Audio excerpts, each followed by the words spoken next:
Senhora presidente, nobres colegas deputados, TV Alerj, uma satisfação muito grande nessa tarde de terça-feira poder ocupar essa tribuna para tratar de alguns assuntos importantes relacionados ao nosso Estado. Primeiramente, me solidarizar com a faixa que estava aqui agora há pouco, pedindo a CPI do Rio Previdência. Quero dizer que, como parlamentar, sou completamente favorável que se instaure nessa casa uma comissão parlamentar de inquérito para poder fazer uma análise desses anos de gestão temerária do Rio Previdência, senhora presidente. O que fizeram ao longo desses anos no Rio Previdência é algo escandaloso que precisa ser apurado por essa casa. O Rio Previdência teve, ao longo desses anos, uma descapitalização, deputado Waldeck, que fez com que o governo do Estado, ao longo desses 8 anos, usasse o Rio Previdência como um empréstimo, uma poupança para o Tesouro, fazendo com que hoje os nossos servidores inativos e pensionistas, aposentados, passem por esse problema todo que o Estado tem feito pelo não pagamento das suas aposentadorias, pelo não pagamento dos salários, sempre colocando a culpa no desequilíbrio do Rio Previdência. Quero deixar claro que o Rio Previdência, se não fosse os decretos, as antecipações de receita, se não fosse todo o processo de descapitalização do Rio Previdência, esse fundo seria um fundo financeiramente saudável. E não sou eu que digo isso, deputado Eliomar Coelho, é o próprio Tribunal de Contas do Estado que desde 2008 pede para que o governo do Estado do Rio de Janeiro fizesse um plano de amortização, porque era planejado que em 2030 esse desequilíbrio acontecesse, só que aconteceu 15 anos antes. Então é preciso que essa casa seja responsável em apurar esses anos todos de descaso na gestão do Rio Previdência. E é por isso que eu quero me solidarizar com a faixa que estava aqui hoje, dizer que apoio, sem sombra de dúvidas, a abertura de uma CPI do Rio Previdência. Fora isso, senhora presidente, eu venho aqui hoje tratar de algumas ações do nosso mandato, ações essas que tratam de várias questões, mas a primeira delas está relacionada a um projeto de lei que dei entrada nessa casa, que trata justamente das prerrogativas do advogado, prerrogativas que têm sido desrespeitadas ao longo desses anos por alguns magistrados que não conseguem compreender que a prerrogativa do advogado, uma lei federal, deve ser respeitada. Sabe por quê, minha presidente Aju? Porque hoje o advogado, ele é o agente que está na interlocução entre o aparelho coercitivo do Estado e as demandas do cidadão. Se nós não preservarmos as prerrogativas dos nossos queridos advogados, a nossa democracia estará em risco. Os nossos advogados não conseguirão atuar de forma autônoma e independente na ampla defesa dos seus clientes. E é por isso, nesse sentido, que eu entrei com um projeto de lei nessa casa, que destaca um artigo do Estatuto da Advocacia, que diz que qualquer advogado pode ir diretamente ao magistrado sem marcar hora.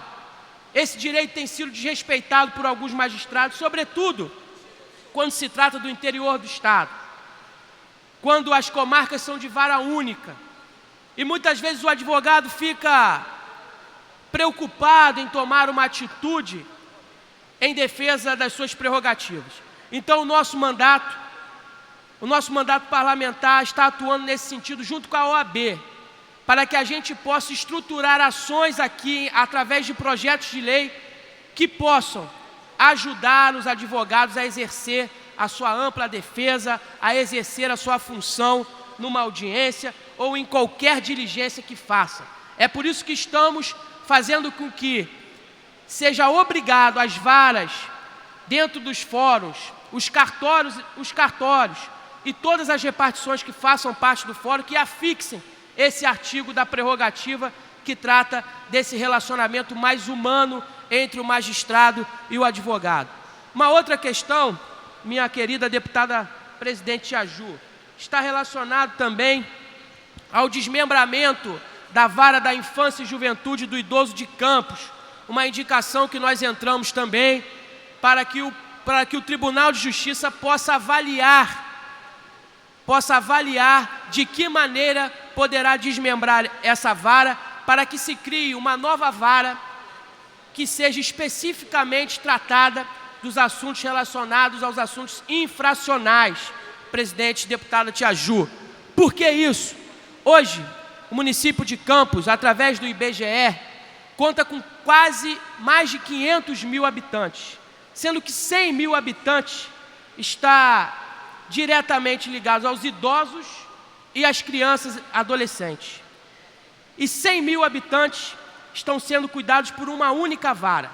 E é por isso que a gente quer inovar e criar essa vara infracional, desmembrando a vara da infância e juventude e do idoso, para que possa ter um tratamento mais célere, um tratamento com mais qualidade em relação aos nossos idosos, às nossas crianças e adolescentes. E é por isso que nós entramos com essa indicação, pedimos que o próprio tribunal possa avaliar com carinho a possibilidade de desmembrarmos essa vara da infância e juventude. Outro assunto que eu gostaria de tratar nessa tarde, e como o deputado Valdec, passava por mim e dizia que são tantos assuntos que o próprio governo faz com que a gente tente ocupar aqui a tribuna para tratar deles. Por mais que nós ocupemos inúmeras vezes essa tribuna, é difícil tratar apenas de um único assunto, até porque o Estado do Rio de Janeiro hoje passa por um momento complicadíssimo, mas que não foi causado de maneira nenhuma pela crise que se avançava. Não é. O que faltou a esse Estado, deputado Tia Ju, foi falta de planejamento, foi falta de estruturar operações que pudessem hoje fazer com que essa crise, essa queda de receita, que não é uma queda de receita enorme, uma queda de receita pequena, mas com o Estado combalido, sem um planejamento estratégico para enfrentar essa crise, acontece isso hoje. Servidor público sem receber, secretários deixando o governo. Nessas últimas semanas, tivemos o secretário Paulo Melo deixando o governo, tivemos o secretário José Mariano Beltrame também deixando o governo, tivemos o chefe da Polícia Civil deixando o governo, tivemos o comandante-geral da Polícia Militar deixando o governo. E aí, Tia Ju, imediatamente eu entrei com um ofício na Comissão de Segurança Pública para que o novo secretário de Segurança, Roberto Sá, pudesse participar de uma audiência pública com esta casa e com a população desse Estado, para dizer que planejamento, que modelo de segurança pública o cidadão fluminense pode esperar da nova cúpula da segurança pública. Esse ofício foi votado hoje e aprovado dentro da comissão. Acho que em 15 dias estaremos aí marcando a data para a oitiva do secretário, e nós queremos saber se nós poderemos ter uma nova política, embora não tenha se mudado o secretário, embora tenha se mudado o secretário, mas me parece que vai acontecer o mesmo modelo de segurança pública para esse Estado. Isso muito me preocupa. A gente quer uma remodelação das UPPs, a gente quer uma cobertura maior nos municípios da Baixada Fluminense, nos municípios da região metropolitana e, sobretudo, nos municípios do norte e noroeste e do interior desse Estado, que sofre com a política de ocupação feita ao longo desses anos pelo governo do Estado, que fez com que a violência migrasse também para o interior, migrasse para Niterói, migrasse para São Gonçalo, migrasse para a região dos Lagos e fizesse com que hoje esse Estado viva, sim, uma calamidade pública dentro da segurança. E aí nós queremos escutar do secretário qual é o planejamento e quais são as soluções. Não adianta dizer que vai valorizar o policial, não adianta dizer que vai continuar com a política de unidade de polícia pacificadora, sem dizer como irá fazer,